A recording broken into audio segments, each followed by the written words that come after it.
दिनै क'क्राझार जिल्ला दुलाराय बर' फरायसा आफादा मोनसे गोनांथार आयदाखौ फोसावनांगौनि थाखाय खौरांगिरि मेल एबा बर'नि गासै रादाब दिहुनगिरि बेखौ लानानै जोङो दिनै मोनसे हाबाफारि जिरायदों। दा बे समाव जोङो बयबो मिथिगौ आरो एसे आगोलसो जोंनि मानगोनां क'क्राझार जिल्ला रोंग'सा सायख' आनजादनि मासिगिरि बिथाङा बेखेवनानै होबाय जे क'क्राझार जिल्ला दुलाराय बर' फरायसा आफादा सिगां बोसोरफोराव खुंबोनाय बादि देग्लाय थामथि खेबनि थाखाय बर' बिजोंजों फरायनाय थाखो 6, 7 आरो 8 बिनि फरायसाफोरखौ लानानै सायख' आनजादखौ खुंदोंमोन। थांनाय 8 डिसेम्बर खालि बे आनजादा जादोंमोन। बिनिनो फिथाइखौ जोङो दिनै फोसावनो हानाय मोनसे थासारियाव फैबाय आरो बे आनजादखौनो बे फिथाइखौनो एसे आगोलसै जोंनि मासिगिरि बिथाङा फोसावबाय। दा बे समाव आङो थख'यै जाय फरायसाफोरा बबे फरायसालिनिफ्राय उथ्रिसारनो हादों बा सायख'जानो हादों बेखौ आङो फारियै बुंनो थाखाय सिगांबाय। दिनैहाय थाखो 6आव जोङो 3 सायख'दों टप 3। बिनिनो गिबियाव रोखोमसार मुसाहारि, बिथाङा गुरुदेब कालिचरण एकाडेमि दतमानिफ्राय आवग्रिनो हादों। गासै नाम्बारखौ 89 नाम्बार बिथाङा मोनदों आरो पार्सेन्टेज हिसाबै 74.16 मोननो हादों। आरो नैथियाव अरबिन्द नार्जारि, आलायारन हाइ स्कुल दतमा आलायारन हाइ स्कुल दतमानिफ्राय नैथि जायगाखौ लानो हादों, गासै 70.83।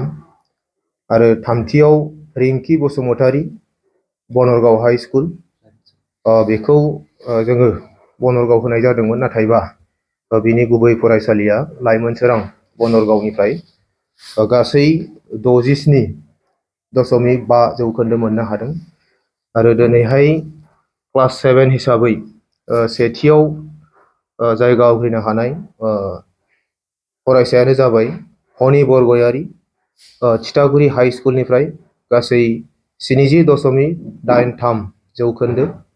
आरो क्लास 7 हिसाबै नैथियाव फोथायसा नार्जारि, गासै 70 जौखोन्दो। UN एकाडेमि क'क्राझार साउथ केम्पासनिफ्राय बिथाङा उथ्रिसारनो हादों बा सायख'जानो हादों। आरो थामथियाव एरियाना बसुमतारि, गुरुदेब कालिचरण एकाडेमि दतमानिफ्राय गासै 69.16 जौखोन्दो राङा दंबावो। क्लास 8आव सेथि जायगा आवग्रिनो हानाय फरायसाया जाबाय दिनु ब्रह्म, हरिनागुरि गोजौ फरायसालिनिफ्राय गासै 95 जौखोन्दो लानानै सायख'जानो हादों। आरो नैथियावहाय हरिहर नार्जारि, UN एकाडेमि बिसमुरिनिफ्राय 83.33 जौखोन्दो लानानै उथ्रिसारनो हादों। आरो थामथियाव थाखो 8नि थामथि जायगाखौ मोननो हानाय फरायसाया जाबाय कन्दन ब्रह्म, गासै 80 जौखोन्दो मोननो हानाय UN एकाडेमि साउथ केम्पासनिफ्राय। आरो बे समाव जोङो सिगाङावनो फोसावखानाय बायदियै मोनसे जोङो सायख'जाबावनाय फरायसाफोर जोंहा दङ, जायखौ जोङो बै समावनो बुंनानै होखादोंमोन। थाखो 6, 7 आरो 8 बे मोनथाम थाखोआव जाय फरायसाफोरा थामथि जौसिन बेबायदि जायगाखौ आवग्रिनो हागोन आरो बिनि गाहायाव मोनफ्रोमबो थाखोनि थाखाय जायफोर फरायसाफोरा नैथि सारियाव जायगा लानो हाबावगोन, बै फरायसाफोरखौबो जोङो बरायबावनाय बेबायदि मोनसे फोसावनाय लेखायै जोङो दिनै थाखो 6आव मोननो हादों। मनिराज बरगयारि, माइनाव सोरां फरायसालि सिम्बोरगावनिफ्राय। आरो नैथियाव दीपक ब्रह्म, UN एकाडेमि रामफलबिलनिफ्राय। बिथांमोना फारियै 65.83 आरो 64.16 बेबायदि नाम्बार मोननो हादों। आरो क्लास 7आवहाय निहोर ब्रह्म, आर'नाइ BM स्कुल मंगलाजरा बेनिफ्राय गासै 67.5 जौखोन्दो लानानै सायख'जादों। आरो नैथियावहाय उथ्रिसार ब्रह्म UN एकाडेमि दतमानिफ्राय 65.83 बेबायदि नाम्बार लानानै सायख'जादों। आरो क्लास 8आव आंगो नार्जारि लाइमोनसोरां हाइ स्कुलनिफ्राय 74.16 नाम्बार लानानै सायख'जादों। आरो नैथियावहाय अनुराज नार्जारि UN एकाडेमि रामफलबिल गासै 72.5 जौखोन्दो लानानै बिथांमोना सायख'जानो हादों। दा बे समाव दुलाराय बर' फरायसा आफादनि मोनसे गेदेरथार उद्देश्यजों गेदेरथार थांखि, जाय थांखिया माने बर' बिजोंखौ फोथांनानै लाखिनायजों लोगोसे जे बर' बिजोंनि साफ्रोम फरायसाफोरखौ दिनै मोनसे जुजिलायनायनि मुगा, बादायलायनायनि मुगायाव जे गाव गावखौ जे बादायारि मोनसे सानस्रि, मोनसे सान्थौखौ गाव गावनि खर' आरो मेलेमाव सोरजिनानै लानांगौनि थाखाय आफादजों खुंजानाय बा लाजानाय मोनसे थांखि बादियै बे आन्जादाव जाय फरायसाफोरा दिनै सायख'जाबाय बिथांमोनखौ आङो गिबियै गाहाम हामलायथि बावग्रोदों। उननि समाव आरो बेबायदि बायदि बायदि आन्जादफोराव बे बादायारि मुगाजों गोरोबनानै दावगालांनो हाथों। आरो जायफोर फरायसाफ्रा दिनैनि बे आन्जादाव सायख'जायाखै बा उथ्रिसार जानो हायाखै बिथांमोनखौबो आङो खावलायगोन जाहाथे बेयाव बेबायदि गोसोखौ सिमफायनानै जाहाथे रावबो लाया। फैबाय थानाय समाव आरोबाव नाजानायनि गेजेरजों जाहाथे जाफुंसार जानो हायो।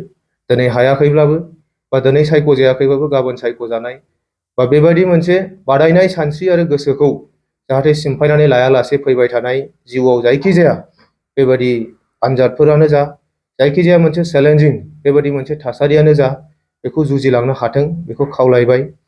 दिनै बे फरायसा आफादनि गेदेरथार उद्देश्यखौ जाफुंसार होनायाव जोङो रायखांनांगोन। बेवहाय जोंनि बिटिआरनि सोलोंथाइ बिफाननि मानाव गेदेर डाइरेक्टर बिथांनिफ्राय लानानै गासैबो फोरोंगिरि बिथांमोना जोंखौ मदद खालामदों।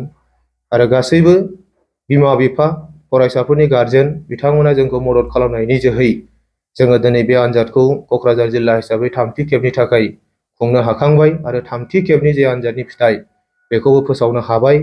फैबाय थानाय समाव जों बयनिबो मददजों आरोबाव बेखौ सिगां फारसे लांबाय थानो हागोन बेखौ मिजिंथिबाय।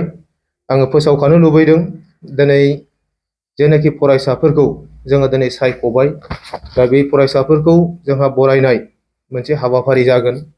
बे हाबाफारिखौ सिगां बोसोरफोराव जोङो क'क्राझार जिल्ला दुलाराय बर' फरायसा आफादनि बेबायदि बोसोरसालिया जथुम्मानि गेजेरजों खालामनाय जायोमोन। नाथाय देग्लाय दुलाराय बर' फरायसा आफादनि मिरु आफादनिनो जथुम्माया जिहेतु क'क्राझार जिल्लायाव जागोन, बेयो दतमायाव खुंजागोन। जायगाया थिग जाबाय, थारिखखौ थिग थाक खालामनो हायाखैबाबो दिनै जोङो मोनसे सिन्था खालामनायनि गेजेरजों जिहेतु मिरुनि मोनसे जथुम्मायाव गोबां बायदि मैया हाबाफारिफोर जायो आरो जिल्लाया बेजोंनो खुंफानायनि मोनसे थांखि लादों। दा बेनिनो सिगां जेनाखि फरायसा आफादनि जथुम्माजों सोमोन्दो गोनां थुनलाइयारि बादायलायनाय, सोलोंथाइयारि बेबायदि हारिमुवारि बादायलायनाय आरो गुबुन गुबुन बेबायदि गेलेमु आयदाफोरखौ बादायलायनाय जोंहा जायो। दा बेखौ जोङो देग्लाय मिरु आफादा बेयाव खुंगोन हिसाबै आरो मिरुजोंनो क'क्राझार जिल्ला दुलाराय बर' फरायसा आफादाबो खुंफागोन हिसाबै बैफोर बादायनाय आयदाफोरखौ जोङो सिगांग्रोै फोजोबनानै लानो थाखाय थाम थिम खालामदों। दिनै आङो फोरमायनो लुबैदों जुदि जेबो बेबायदि मोनसे उसुबिदा जायाबा सोलिबाय थानाय जेनाखि बोसोर 2025 मायथाइनि जानुवारि दाननि जोंहा 28, 29, 30 बेवहाय जोङो जोंनि बेबायदि जिल्ला आफादनि बादायनाय आयदाफोरखौ जोङो फोजोबनानै लानो सानदों। आरो बे सानथामनि हाबाफारियावनो दिनै बे थामथि क'क्राझार जिल्ला रोंग'सा सायख' आन्जादाव सायख'जानाय जोंनि फरायसाफोरखौ बे सानथामनि गेजेराव जों बबेबा मोनसे आयदायाव गोरोबहोनानै बिथांमोनखौ बरायनाय बे हाबाफारिखौ खालामनो सानदों। गोजोन्थों।